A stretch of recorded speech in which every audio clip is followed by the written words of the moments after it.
제발 한국뿐입니다. 지금 당장 우리 왕세자님께 연결하십시오. 사우디아라비아 수자원청의 복도가 비명에 가까운 고함으로 가득 찹니다. 밖은 섭씨 50도가 넘는 살인적인 폭염, 3,500만 사우디 국민의 목숨 줄인 수도꼭지가 단 한 방울의 물도 내뱉지 못한 채 메말라가고 있습니다. 6조 원이라는 천문학적인 돈을 쏟아부었건만 믿었던 유럽의 기술진은 부품이 오려면 2주가 걸린다며 에어컨 아래서 어깨만 들썩입니다. 그때였습니다. 먼지바람을 뚫고 낡은 작업복을 입은 사내들이 나타납니다. 남들이 다 포기하고 돌아설 때 우리에겐 안 된다는 말은 없습니다. 라며 뜨거운 파이프를 맨손으로 움켜쥐는 사람들. 50년 전 이 사막에서 모래밥을 먹으며 길을 닦았던 이름 없는 한국 아버지들의 그 눈빛을 그대로 닮은 후예들입니다. 전 세계가 불가능하다며 고개를 저을 때 사막의 왕 빈살만이 오직 대한민국만을 붙잡고 매달릴 수밖에 없었던 그 기적 같은 전말이 지금 펼쳐집니다. 지금 그 충격적인 현장을 공개합니다. 시작하기 전 구독과 좋아요를 눌러주시면 한국의 위상이 널리 알려집니다. 댓글에 한국 파이팅이라고 남겨주세요. 저는 살만 알파드입니다. 사우디아라비아 수자원청에서 평생을 보낸 사람이지요. 지금 제 눈앞에는 리야드의 붉은 석양이 지고 있습니다. 하지만 오늘따라 이 아름다운 노을이 마치 사막이 내뱉는 뜨거운 한숨처럼 느껴집니다. 제 책상 위에는 지금 당장이라도 터질 것 같은 전화기가 쉴 새 없이 울려대고 있습니다. 3,500만 사우디 국민의 생존이 걸린 이 거대한 국가의 심장, 담수화 시스템의 비상계엄이 선포된 겁니다. 국장님, 제발 뭐라도 좀 해보세요. 병원에서는 투석기가 멈추고 있고 리야드 북부 지역은 벌써 수돗물 전압이 제로입니다. 부하 직원들의 비명 섞인 보고가 빗발칩니다. 밖은 섭씨 52도입니다. 이런 날씨에 물이 끊긴다는 건 단순한 불편함이 아닙니다. 그것은 곧 죽음을 의미합니다. 사우디에는 강이 없습니다. 단 한 줄기도 말입니다. 우리가 마시는 물의 97%는 저 푸른 바닷물에서 소금을 걸러낸 담수입니다. 그런데 그 거대한 기계들이 멈춰버린 겁니다. 심장이 멈춘 환자처럼 사우디라는 국가 전체가 차갑게 식어가고 있습니다. 저는 18년 동안 이 자리를 지키며 수많은 위기를 겪었습니다. 하지만 이번만큼은 다릅니다. 네옴시티라는 인류 역사상 가장 거대한 프로젝트를 앞두고 전 세계가 지켜보는 가운데 우리의 생명줄이 끊긴 겁니다. 저는 다급히 우리가 6조 원이라는 천문학적인 돈을 쏟아부어 파트너로 삼았던 유럽 연합기술진의 숙소로 달려갔습니다. 프랑스의 베올리아, 독일의 지멘스, 170년 역사를 자랑하며 자기들이 아니면 지구의 물을 관리할 수 없다고 큰소리치던 그 거물들 말입니다. 하지만 제가 마주한 현실은 참담했습니다. 차가운 에어컨 바람이 나오는 회의실에서 그들은 아주 여유롭게 서류만 뒤적이고 있었습니다. 살만 국장님, 진정하세요. 이건 기계적인 결함입니다. 본사에 보고했고 특수부품이 프랑스에서 오려면 최소 2주는 걸립니다. 엔지니어들도 휴가를 갔다가 복귀하는 중이니 조금만 기다리시죠. 2주라고요?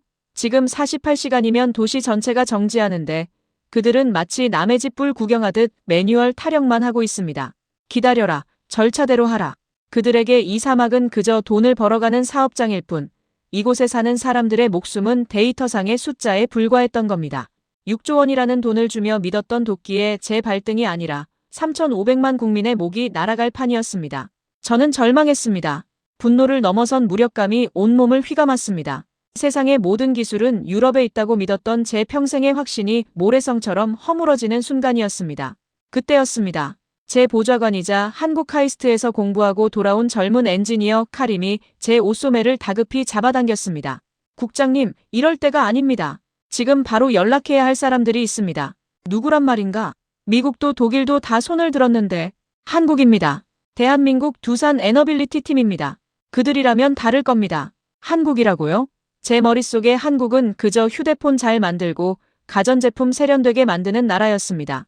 물론 우리 사우디의 빌딩들도 많이 지었다는 건 압니다. 하지만 이 정밀한 담수화 플랜트, 이 사막의 심장을 고치는 일을 그 작은 나라가 해낼 수 있을 거라고는 생각지 않았습니다. 하지만 선택의 여지가 없었습니다. 지푸라기라도 잡는 심정으로 저는 한국팀의 박인원 대표에게 전화를 걸었습니다. 전화기 너머로 들려온 목소리는 의외로 차분했습니다. 비명이 난무하는 우리 사무실과는 딴판이었죠. 살만 국장님, 상황은 이미 파악했습니다. 지금 바로 현장으로 가고 있습니다. 현장요? 지금 거기는 모래폭풍이 불고 온도가 50도가 넘습니다. 위험해요. 저희에겐 위험보다 국민들의 갈증이 더 무겁습니다. 4시간만 주십시오. 4시간 안에 물을 터뜨리겠습니다. 4시간? 유럽 놈들이 2주를 말했는데 이 한국인은 고작 4시간을 말합니다. 처음에는 사기꾼인 줄 알았습니다. 말도 안 되는 소리라고 치부하려 했습니다. 하지만 그의 목소리에는 그 어떤 화려한 수사보다 묵직한 힘이 실려 있었습니다. 그것은 기술자의 오만이 아니라 반드시 해내겠다는 처절한 책임감이었습니다. 얼마 후 현장에 도착한 저는 제 눈을 의심했습니다. 에어컨 바람 아래서 대책회의나 하던 유럽 기술자들과는 정반대의 풍경이 펼쳐지고 있었습니다. 낡은 트럭 한 대를 몰고 온 한국인들이 먼지투성이 작업복을 입고 차에서 뛰어내렸습니다. 박인원 대표를 선두로 한 그들은 방진 마스크 하나에 의지한 채 살을 내는 듯한 모래폭풍 속으로 거침없이 걸어 들어갔습니다. 유럽 기술자들이 부품이 없다며 손 놓고 있던 그 거대한 밸브 앞에 선 박 대표는 주머니에서 낡은 수첩 하나를 꺼내더군요. 그 수첩은 마치 훈장처럼 손때가 묻어 있었습니다. 자, 시작합시다. 50년 전 우리 선배님들이 이 사막에서 길을 닦을 때 마음으로 갑니다. 한국인의 저력을 보여줍시다. 그의 외침과 함께 기계들이 거친 소리를 내며 흔들리기 시작했습니다. 주변의 사우디 직원들도 비웃으며 지켜보던 유럽 기술자들도 모두 숨을 죽였습니다. 52도의 폭염 속에서 그들은 직접 용접기를 잡았고 뜨겁게 달궈진 철판을 맨손으로 밀어내며 기계의 심장부로 파고들었습니다. 땀방울이 바닥에 닿기도 전에 증발해버리는 그 지옥 같은 현장에서 한국인들은 단 한 발짝도 물러서지 않았습니다. 저는 그들의 뒷모습을 보며 문득 묘한 기시감을 느꼈습니다. 저 모습, 저 굽히지 않는 허리와 단단한 팔뚝, 어디서 본 것만 같았습니다. 제가 아주 어릴 적 이 나라에 처음으로 아스팔트 길이 깔리고 거대한 항만이 들어설 때 이름 모를 동양인들이 뜨거운 태양 아래서 묵묵히 일하던 그 뒷모습 말입니다. 시계 초침이 흐를 때마다 제 심장도 타들어갔습니다. 1시간, 2시간. 과연 그가 호언장담했던 4시간의 기적이 일어날 수 있을까요? 만약 실패한다면 사우디는 암흑 속으로 빠져들 것입니다. 하지만 박인원 대표의 눈빛은 흔들림이 없었습니다. 오히려 시간이 갈수록 더욱 날카롭게 빛나고 있었습니다. 열립니다. 물이 들어옵니다. 정확히 3시간 50분 만에 현장에서 환호성이 터져나왔습니다.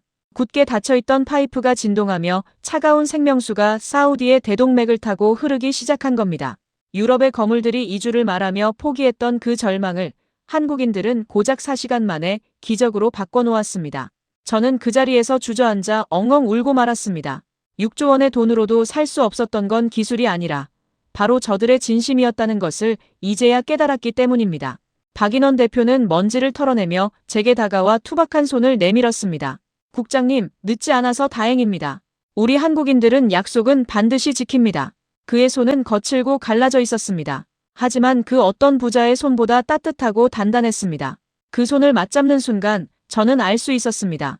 이제 사우디의 미래는 저 낡은 작업복을 입은 한국인들에게 맡겨야 한다는 것을요. 172년의 역사가 무너지고 사막의 새로운 역사가 시작되는 순간이었습니다.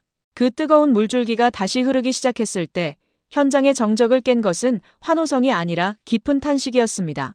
유럽의 기술자들이 넋이 나간 표정으로 파이프의 진동을 지켜보고 있을 때 박인원 대표는 그저 땀에 젖은 장갑을 벗으며 깊은 숨을 내뱉었지요. 하지만 이것은 시작에 불과했습니다. 진짜 싸움은 그 다음 날 사우디아라비아의 운명을 결정지을 네옴시티 수자원 파트너 최종 선정 회의에서 기다리고 있었으니까요. 리야드의 리츠칼튼 호텔 회의실은 그 어느 때보다 차가운 공기가 감돌고 있었습니다. 천장의 화려한 샹들리에는 빛나고 있었지만 그 아래 모인 사람들의 눈빛은 서슬퍼런 칼날 같았습니다. 왕세자 직속위원회의 핵심 인물들과 전 세계 물 산업을 쥐락펴락하는 거물들이 한자리에 모인 겁니다. 저는 평가총괄로서 그들의 정중앙에 앉아 있었습니다.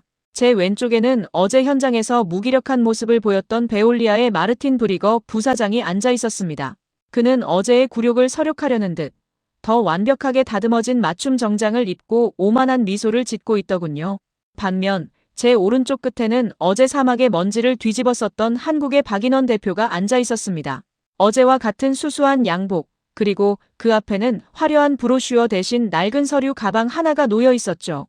회의가 시작되자마자 마르틴 부사장이 선공을 날렸습니다. 그는 172년이라는 숫자를 화면 가득 띄웠습니다. 존경하는 위원 여러분, 네옴시티는 인류가 가보지 않은 길입니다. 이 거대한 미래 도시의 물을 관리하는 데 가장 필요한 것은 무엇입니까? 바로 역사와 데이터입니다. 우리 베올리아는 나폴레옹 3세 시대부터 물을 관리해 왔습니다. 한국의 두산, 물론 훌륭한 건설사죠. 하지만 플랜트를 짓는 것과 도시 전체의 생태계를 100년 넘게 운영하는 것은 차원이 다른 이야기입니다. 어제 같은 임시방편의 수리는 운이 좋았을 뿐 시스템의 안정성을 보장하지는 못합니다. 마르틴의 목소리는 부드러웠지만 내용은 독설이었습니다. 그는 한국을 운 좋은 뜨내기 기술자로 몰아세우고 있었죠. 회의실 곳곳에서 수군거림이 들렸습니다. 위원들도 결국 이름값과 역사라는 권위에 흔들리고 있었던 겁니다. 저는 박인원 대표를 슬쩍 쳐다보았습니다. 그는 아무 말 없이 마르틴의 발표를 경청하며 무언가를 적고 있더군요. 드디어 한국의 차례가 왔습니다. 박인원 대표가 천천히 자리에서 일어났습니다. 그는 화려한 3D 시뮬레이션 영상을 틀지도 100년 전의 흑백 기록을 자랑하지도 않았습니다. 대신 그는 실시간 가동 데이터를 담은 투박한 도표 하나를 스크린에 띄웠습니다. 브리거 부사장님 말씀대로 역사는 중요합니다. 하지만 사막에서의 역사는 도서관의 기록이 아니라 현장의 흉터로 말해야 합니다. 박 대표의 목소리가 회의실에 낮게 깔렸습니다. 부사장님은 172년의 데이터를 말씀하셨지만 저는 지난 47년간 우리가 이 사우디아라비아 땅에서 단 한 번도 철수하지 않고 쌓아온 사막 생존 기록을 말씀드리겠습니다. 사우디 동부 해안의 하부부 초대형 모래폭풍가 불 때 여러분의 시스템은 센서 오작동으로 72시간 동안 멈췄습니다. 프랑스 본사에서 기술진이 비행기를 타고 오는 동안 우리 국민들은 목이 말랐죠. 하지만 같은 시각 두산이 관리하던 라스 알카이르 플랜트는 단 4시간 만에 복구됐습니다. 이것은 기술의 차이가 아닙니다. 현장에 누가 남아 있었느냐의 차이입니다. 박 대표가 마르틴을 정면으로 응시했습니다. 여러분이 에어컨 나오는 사무실에서 매뉴얼을 뒤적일 때 우리 엔지니어들은 52도의 모래바람 속에서 기계를 껴안고 잠을 잤습니다. 네옴시티에 필요한 것은 화려한 역사가 담긴 팜플렛이 아닙니다. 어떤 재앙이 닥쳐도 국민의 수도꼭지를 마르게 하지 않겠다는 지독한 책임감, 그 실전 경험입니다. 저희는 6조 원의 예산을 어떻게 아낄지가 아니라 어떻게 하면 단 1초도 물이 끊기지 않게 할지를 고민하며 47년을 버텼습니다. 회의실은 찬물을 끼얹은 듯 조용해졌습니다. 박 대표가 제시한 72시간 대 4시간이라는 숫자는 그 어떤 수사보다 강렬했습니다. 172년의 전통이 47년의 사투 앞에 무릎을 꿇는 순간이었죠. 위원 중 한 명이 안경을 고쳤으며 물었습니다. 박 대표, 사우디의 사막은 다른 곳보다 훨씬 가혹합니다. 한국 같은 아시아 나라가 이 거친 환경을 견뎌낼 특별한 비결이라도 있다는 겁니까? 그 질문에 박 대표는 잠시 침묵했습니다. 그리고는 제 보좌관 카림이 준비해온 낡은 사진 한 장을 스크린에 띄웠습니다. 그것은 1970년대 흑백으로 기록된 사우디의 건설 현장 사진이었습니다. 깡마른 몸에 땀범벅이 된 한국인 노동자들이 모래바람 속에서 도로를 닦고 있는 모습이었죠. 비결은 없습니다. 그저 이 사진 속의 사람들이 우리의 아버지들이라는 사실뿐입니다. 박 대표의 눈시울이 조금 붉어졌습니다. 당시 한국은 가난했습니다. 가족을 먹여 살리기 위해 우리 아버지들은 이 낯선 땅 숨조차 쉬기 힘든 폭염 속으로 뛰어들었습니다. 모래가 섞인 밥을 먹으면서도 자식들에게 보낼 송금 통장을 보며 웃으셨던 분들입니다.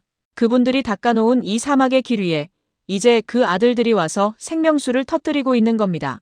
우리에게 사우디는 단순히 돈을 벌어가는 시장이 아닙니다. 우리 조국 대한민국을 일으켜 세울 수 있게 기회를 준 고마운 땅입니다. 그래서 우리는 절대로 포기할 수 없습니다. 아버지의 명예를 걸고 이 사막을 절대 배신하지 않을 겁니다. 그의 목소리가 떨리고 있었습니다. 그것은 기술자의 프레젠테이션이 아니라 한 나라의 역사를 짊어진 아들의 고백이었습니다. 회의실에 있던 사우디 위원들의 눈빛이 달라지기 시작했습니다. 그들 역시 어린 시절 자기 집 앞에 도로를 닦아주던 그 묵묵한 동양인들을 기억하고 있었으니까요. 마르틴 부사장은 아무 말도 하지 못한 채 테이블 위에 펜만 만지작거렸습니다. 172년의 전통이라는 무기로도 깰 수 없는 방패, 바로 진심과 인연이라는 무기에 정면으로 부딪힌 겁니다. 저는 옆에 앉은 카림을 보았습니다. 카림의 눈에는 이미 눈물이 맺혀 있더군요. 네옴시티라는 최첨단 도시의 파트너를 정하는 자리였지만 그 순간 우리 모두는 느꼈습니다. 이 결정은 단순히 효율적인 기계를 고르는 일이 아니라는 것을요. 누가 진정으로 이 땅을 사랑하고 누가 진정으로 우리 국민의 삶을 자기 일처럼 걱정하느냐를 가리는 성스러운 의식이었습니다. 우리는 기술을 파는 것이 아닙니다. 50년을 이어온 형제애를 증명하러 온 것입니다. 박 대표가 발표를 마치고 허리를 깊숙이 숙였습니다. 장내에는 오직 에어컨 바람 소리만이 정적을 메우고 있었습니다. 하지만 그 정적은 한국의 승리를 알리는 가장 우렁찬 박수보다 더 뜨거웠습니다. 저는 평가지를 쥐고 있던 손에 힘을 주었습니다. 이미 마음속의 결론은 정해져 있었습니다. 유럽의 거함 베올리아가 한 번도 겪어보지 못한 패배의 향기가 회의실을 감돌고 있었습니다. 그리고 사막의 모래바람보다 더 강한 한국인의 집념이 네옴시티의 문을 열기 시작한 겁니다. 회의실을 가득 채웠던 그 장엄한 침묵은 박인원 대표가 자리에 앉은 뒤에도 한참 동안이나 이어졌습니다. 마르틴 부사장은 마치 벼락이라도 맞은 사람처럼 멍하니 스크린 속 흑백 사진을 응시하고 있었지요. 그 사진 속에는 172년의 화려한 역사서에는 절대 기록될 수 없는 오직 이 사막의 모래알만이 기억하는 한국인들의 처절한 생존 투쟁이 담겨 있었기 때문입니다. 회의가 잠시 정회되자 저는 홀린 듯 복도로 나와 창밖을 보았습니다. 리야드의 마천루들이 황금빛 노을을 받아 반짝이고 있었습니다. 저 빌딩들, 저 고속도로들, 그저 당연하게만 여겼던 이 풍경들이 오늘따라 예사롭게 보이지 않았습니다. 그때 제 곁으로 카림이 다가왔습니다. 그의 손에는 낡은 가죽 앨범 하나가 들려 있었습니다. 국장님, 이것 좀 보시겠습니까? 아버지가 돌아가시기 전까지 침대 밑에 고이 간직하셨던 보물입니다. 카림이 떨리는 손으로 앨범을 펼쳤습니다. 그 안에는 아까 회의실에서 본 사진보다 훨씬 더 생생하고 훨씬 더 가슴 아픈 기록들이 가득했습니다. 1970년대 중반 사우디의 얀부 항만 건설 현장이었습니다. 사진 속 한국인들은 하나같이 뼈만 남은 앙상한 몸에 얼굴은 햇볕에 타서 구리빛을 넘어 검게 그을려 있었습니다. 국장님, 제 아버지는 당시 현장의 하급 기술자였습니다. 그때 아버지가 한국인들을 보며 매일같이 일기에 쓰신 글이 있습니다. 카림이 앨범 구석에 적힌 아랍어 메모를 읽어내려갔습니다. 저들은 사람이 아니다. 신이 보낸 일꾼들인가? 섭씨 50도가 넘는 땡볕 아래서 아스팔트를 까는데 단 한 명도 그늘로 피하지 않는다. 유럽 엔지니어들이 시원한 사무실에서 설계도가 틀렸다고 투덜댈 때 저 한국인들은 말없이 망치를 들고 현장으로 나가 기어코 그 길을 뚫어낸다. 저들의 눈에는 도끼가 서려 있지만 저녁에 텐트로 돌아가 가족의 사진을 보며 울 때면 세상에서 가장 선한 눈을 가진 아버지가 된다. 저는 그 구절을 듣는 순간 심장이 멎는 것 같았습니다. 50년 전 우리 사우디가 가난의 굴레를 벗기 위해 몸부림칠 때 지구 반대편에서 온 이방인들이 우리 대신 사막의 불길 속으로 뛰어들었던 겁니다.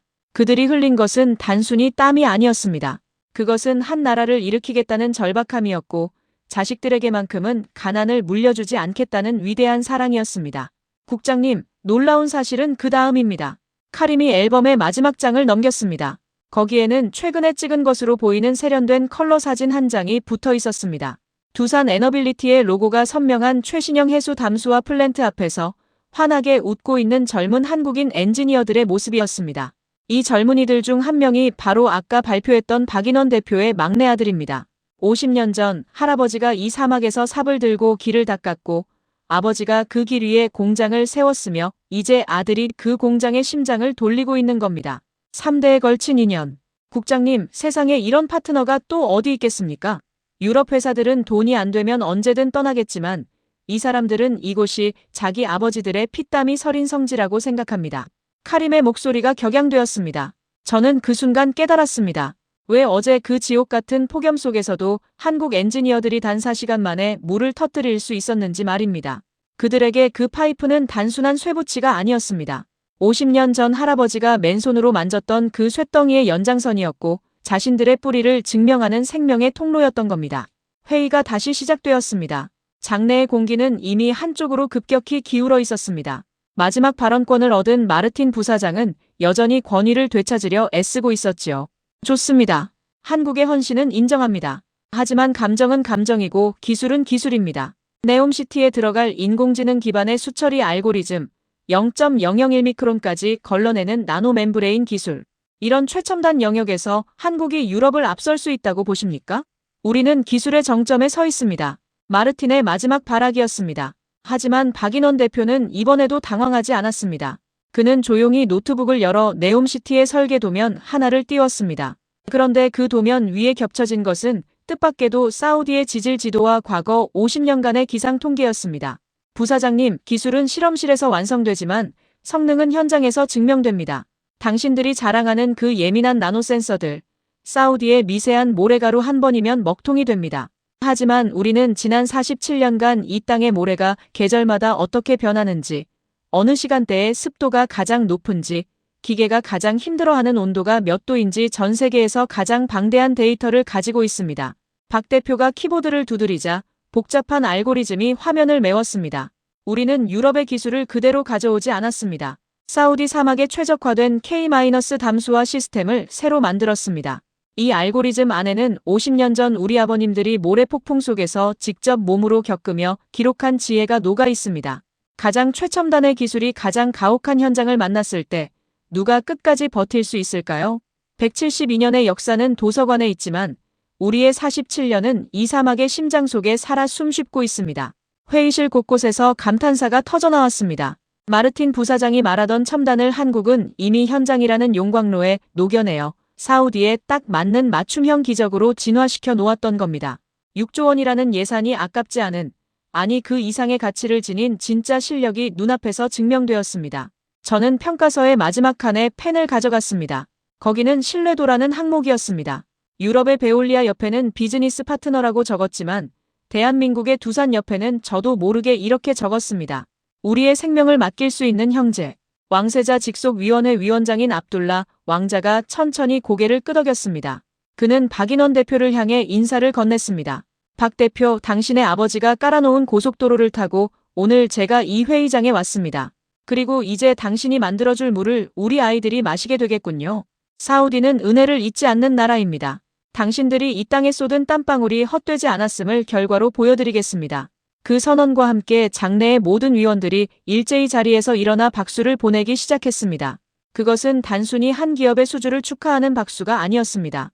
50년의 세월을 뛰어넘어 가난했던 나라가 기술대국이 되어 돌아와 자신들의 옛 친구를 구원해준 그 위대한 드라마에 대한 경의였습니다. 저는 그 박수 소리 속에서 50년 전 사막의 먼지 속에서 사라져간 수많은 한국인 노동자들의 영혼이 비로소 환하게 미소 짓는 것을 느꼈습니다. 당신들이 흘린 눈물이 결코 헛되지 않았노라고, 당신들의 아들, 딸들이 전 세계가 우러러보는 최고의 자리에 올라 당당히 보답하고 있노라고 말입니다. 가슴 한구석이 뜨거워지며 눈물이 뺨을 타고 흘렀습니다. 이것은 국뽕도 단순한 감동도 아니었습니다. 인간의 진심이 어떻게 기술을 이기고 진정한 우정이 어떻게 역사를 바꾸는지를 목격한 한 인간의 경외심이었습니다. 이제 네옴시티의 물길은 정해졌습니다. 대한민국, 그 이름이 사막의 생명줄이 되는 위대한 반전의 서막이 오른 것입니다. 위원들의 박수 소리가 리츠칼튼 회의실의 높은 천장을 울리고 있을 때 저는 박인원 대표의 어깨 너머로 창밖을 보았습니다. 기적처럼 리야드의 하늘에서 가느다란 빗줄기가 떨어지기 시작하더군요. 1년에 고작 몇 번 볼까 말까 한 귀한 비였습니다. 마치 하늘도 대한민국이 보여준 그 뜨거운 진심의 감동에 축복을 내리는 것만 같았습니다. 모든 결정이 내려진 뒤 회의실은 정리하는 소리로 분주해졌습니다. 마르틴 부사장은 패배를 인정하는 것이 쉽지 않은 듯 한참 동안 자리에 앉아 있다가 천천히 서류 가방을 챙겨 박인원 대표에게 다가갔습니다. 첫날의 그 오만하던 기세는 어디론가 사라지고 그의 얼굴에는 깊은 고뇌와 존경이 뒤섞인 기묘한 표정이 서려 있었습니다. 박 대표, 솔직히 인정하겠습니다. 오늘 당신이 보여준 것은 기술 그 이상이었습니다. 마르틴이 손을 내밀었습니다. 박인원 대표는 예의 그 투박한 손으로 마르틴의 손을 맞잡았습니다. 부사장님, 베올리아의 172년 역사는 여전히 저희가 존경하고 배워야 할 산맥입니다. 다만 이 사막은 기술보다 먼저 마음을 열어야 하는 곳이더군요.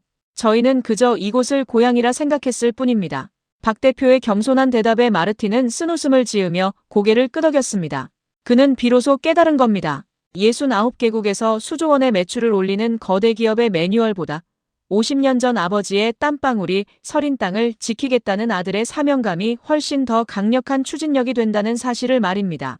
유럽의 거함이 한국이라는 작은 거인에게 기꺼이 고개를 숙인 역사적인 순간이었습니다. 회의가 끝나고 며칠 뒤 저는 박인원 대표와 함께 사우디 동부 해안의 라스 알카이르 플랜트를 방문했습니다. 이곳은 대한민국 두산이 건설한 세계 최대 규모의 담수화 시설입니다.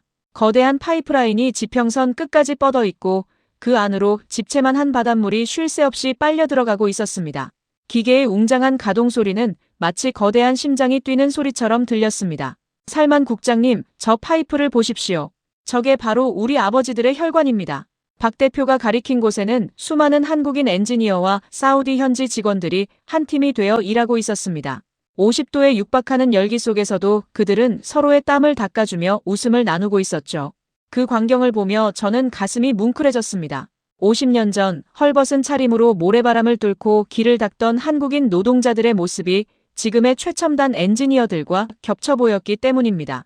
국장님, 아버지가 돌아가시기 전 제게 이런 말씀을 하셨습니다. 사우디 사막에 뿌린 내 땀방울이 언젠가 너희의 길을 열어줄 거다. 그러니 너는 그 길 위에 생명을 뿌리고 오너라. 라고요. 박 대표의 목소리가 바람에 실려 사막으로 퍼져나갔습니다. 그는 주머니에서 낡은 나침반 하나를 꺼내 보여주었습니다. 50년 전 그의 아버지가 이 사막 한가운데서 길을 잃지 않기 위해 쥐고 있었던 유품이었습니다. 이제 그 아들은 아버지가 남긴 나침반을 들고 3,500만 사우디 국민에게 생명의 물길을 안내하고 있었습니다. 저녁이 되자 사우디 수자원청은 한국팀을 위해 작은 연회를 베풀었습니다. 화려한 음식은 없었지만 대추야자와 아라비아 커피를 나누며 우리는 밤늦도록 이야기를 나누었습니다. 그 자리에서 저는 왕세자 전하의 친서를 전달했습니다. 대한민국은 우리에게 단순히 물을 만드는 기계를 판 것이 아닙니다. 당신들은 우리의 미래를 함께 짊어진 형제입니다. 사막이 존재하는 한 우리의 우정은 마르지 않을 것입니다. 그 편지를 읽는 박인원 대표의 눈에 다시 한번 눈물이 고였습니다. 그는 연회장에 모인 한국 엔지니어들을 향해 잔을 높이 들었습니다. 여러분, 우리가 오늘 마시는 이 물은 50년 전 우리 아버님들이 흘린 눈물입니다. 그 눈물이 오늘 사막의 생명수가 되었습니다. 대한민국 만세! 대한민국 만세! 사우디 만세! 사막의 밤하늘 아래 한국어와 아랍어가 뒤섞인 환호성이 울려 퍼졌습니다. 그 소리는 모래 언덕을 넘고 바다를 건너 머나먼 조국 대한민국에까지 닿을 듯 우렁찼습니다. 저는 그 모습을 보며 확신했습니다. 이제 네옴시티는 단순히 거울로 된 건물이 늘어선 도시가 아닐 것입니다. 그곳은 한국인의 끈기와 사우디의 신의가 결합하여 만든 인류 역사상 가장 따뜻한 기적의 땅이 될 것입니다. 돌아오는 길 리야드의 밤거리는 불빛으로 눈부셨습니다. 50년 전에는 상상조차 할 수 없었던 풍요로움. 하지만 그 풍요의 뿌리 깊은 곳에 K-기술이라는 이름의 든든한 버팀목이 있다는 사실을 이제 사우디 사람들은 모두 알게 되었습니다. 수도꼭지를 틀 때마다 쏟아지는 시원한 물줄기. 그 소리가 제게는 마치 고맙습니다. 한국이라고 속삭이는 것처럼 들렸습니다. 저는 제 휴대폰을 꺼내 한국의 친구들에게 메시지를 보냈습니다. 당신들의 아버지가 일군 땅에서 당신들이 기적을 완성했습니다. 대한민국은 사막의 영웅입니다. 라고 말입니다. 이제 이야기는 끝이 났지만 우리의 동행은 이제부터 진짜 시작입니다. 네옴시티의 물길을 따라 한국의 기술과 정신은 전 세계로 뻗어나갈 것입니다. 172년의 역사를 이긴 47년의 진심. 그것은 오직 대한민국만이 써내려갈 수 있는 가장 위대한 역전의 서사시였습니다. 대한민국 국민 여러분, 그리고 이 땅을 일궈내신 어르신들. 여러분이 흘린 피땀은 결코 헛되지 않았습니다. 오늘 사막 한가운데서 터져나온 그 생명수가 바로 당신들의 영광입니다. 진심으로 존경하고 감사합니다. 당신들은 사우디의 그리고 전 세계의 자랑입니다.